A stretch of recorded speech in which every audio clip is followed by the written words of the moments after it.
Okay guys, we're back in the car. Obviously our tank is up and installed. Your tank's gonna be a whole lot lower, which makes everything actually a lot easier. Do not tighten the tank up until you've attached this fuel line or you'll cry. So this is our race crimped pre-made 10AN line.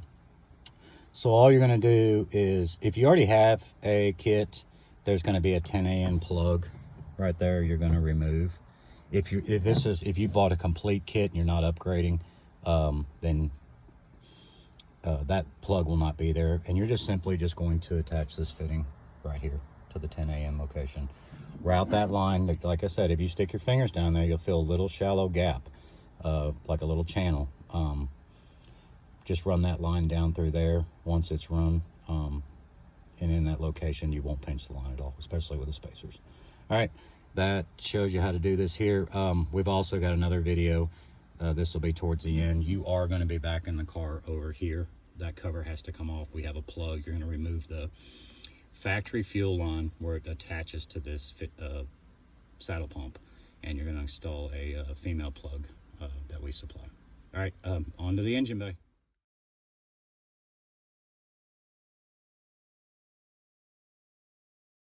Alright guys, in the first part of the video we went over installing the fuel hat and the plug-and-play wiring harness. This video applies to Hellcat, Red Eye, Demon. It doesn't matter whether you have a dual pump setup or a triple pump setup. The entire video shows you how to route everything and how to install everything. So now, your Red Eye, Hellcat, Demon, Super Stock, and you've purchased our Max Effort kit. You've already done the other part of the install. So now you're going to install our 10AN supplied fuel line that's race crimped. We'll have our fuel hose holders. You're gonna have our tank spacers. You're gonna have our fuel rails, unless you do fuel rail delete with a Whipple. All of our fittings in the engine bay and our fuel filter. So let's start here. What you're gonna wanna do first, when you get the car either up in the air or on jack stands, there's a cover that goes across here. You're just gonna remove it. And there's a cover that goes right here. You're just going to remove it. You'll reinstall them after you've installed the fuel system. So what you'll do first is this bolt right here and this bolt right here. You're just going to completely remove them and remove this factory bracket. The tank's going to drop down. It'll rest on the exhaust. Once you get that done, lower your car down. Go up inside the car. Let me just let you guys know, we supply, there's tape. It's painter's tape that is on both ends of this fuel hose.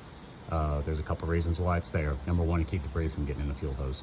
Number two is to keep from scratching your fittings during the install. So I would recommend not taking the tape off until you've got the line run through the car. So what I have found, the easiest way to do this is and I'll go over it when we get up top, is drop this tank down, go up top, feed the fuel line through the gap, and this tank, if you feel up in here, there's a groove. You'll feel the groove. That's where we route the line through. You can see this line's not pinched, it moves. You may want to have to push down on the tank a little bit. Don't worry about it. It is not going to drop out of you on the car. The exhaust holds it. So if you just push down on it, you can easily feed the fuel line through. Once you get the fuel line fed through and routed through the car, it'll go right up through this factory hole. Let me see if I can get a better shot of the hole. Yeah, see there's a factory hole in the vehicle. Just run the fuel line right up through there. You have the option, you can take the tire off and you can take the wheel liner out if you want to. We never do. It's easy enough just to feed it up through there. So you're gonna get five fuel hose brackets from us. This is the factory bracket that attaches to this factory stud. Just take the nut out. You're not going to use those nuts again. We're supplying nuts for these. Just slide these down out of the way. You can either remove them completely or you can zip tie them up. That's completely up to you. We obviously choose not to just alter a factory vehicle, so we leave them on there in case the customer ever wants to put it back to stock. This bracket here, and this bracket here, they're all going to attach to the factory location. This bracket here and this bracket here, you're going to get a self tapper to attach it to the bottom of the car. So I'm going to go over something with the installation of these, you're going to get 4 nuts instead of 2 nuts or 3 nuts. And there's a reason. These brackets right here, there's a factory stud, and we've obviously cut a hole. We've got a machined hole in the bracket for our bolts, nuts that we supply. Take one of the spare nuts, stick it in your short. Don't try and use a long 10 millimeter. Use a short 10 millimeter. Put one nut in there first. It acts as a spacer. You can put your other one on top of it, and then it lets you easily start the nut on the bracket. Once that nut started, take that spacer nut out, finish tightening it up. It's a very simple process.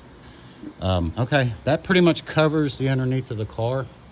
Oh, after you get your line ran, this is going to be the last thing you want to do is put this bracket back.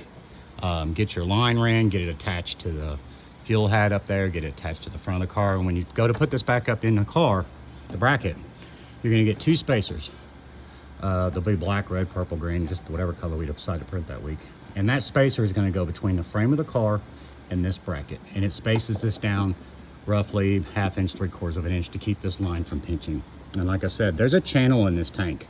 So if you find the channel, the line will go right down in between the channel, and the line is nice and free. It's not pinched. So, all right, guys. Let me get this car down, and we'll start back in the tank area, show you how to hook everything up, and then we'll work our way forward to the front of the car. Stay tuned.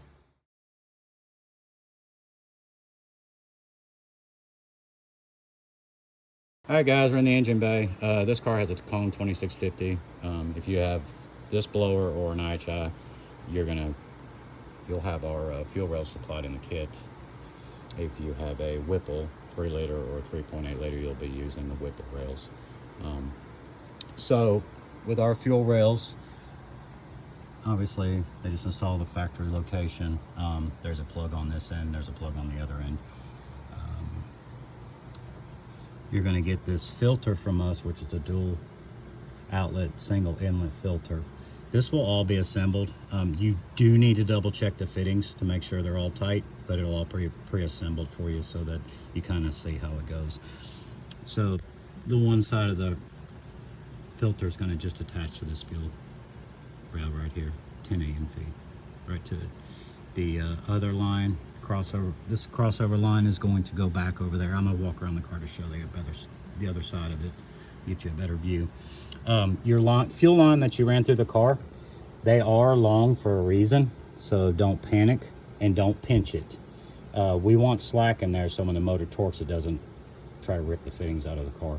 So you're going to want to route it underneath the brake booster. It has a 30-degree fitting so that it hooks right up. And the filter is going to be on a slight downward angle. That's how you want to install it. Just make sure you don't pinch this line. Make sure it flows free and it's not got a crimp in it when you do this. So we'll go to the other side of the car. Obviously, here's the other fuel rail. It's got the plug on this end for you. You can see the fuel line routes down underneath. Let me see if I can get a better view of it up here. So you can see how it routes. Right here is your factory fuel pressure sensor plug-in.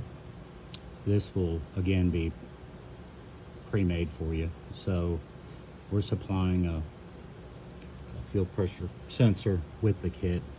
This is basically how you want to locate it. You can put it straight out or you can go down a little bit. It really depends on your application, your blower.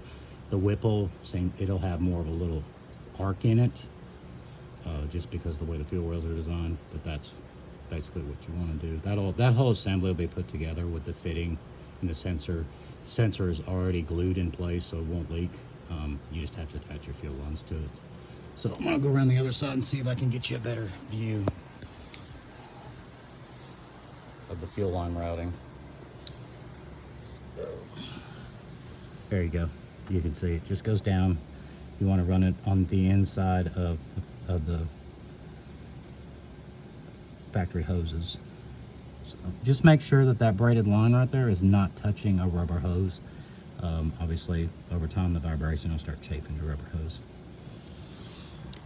All right, guys, that pretty much concludes the installation of the Max Effort kit. You're always welcome to call us, email us. If you have any questions, we're available pretty much all the time. If you do call us and you don't get an answer, just leave a message and somebody will call you back. Enjoy your kit. It's very simple to install. I clocked myself on this from start to finish, taking the car apart, and I installed the entire fuel system, meaning front to back, wiring harness, fuel pump hat, and fuel line in 3 hours and 45 minutes. All right, guys. Thanks.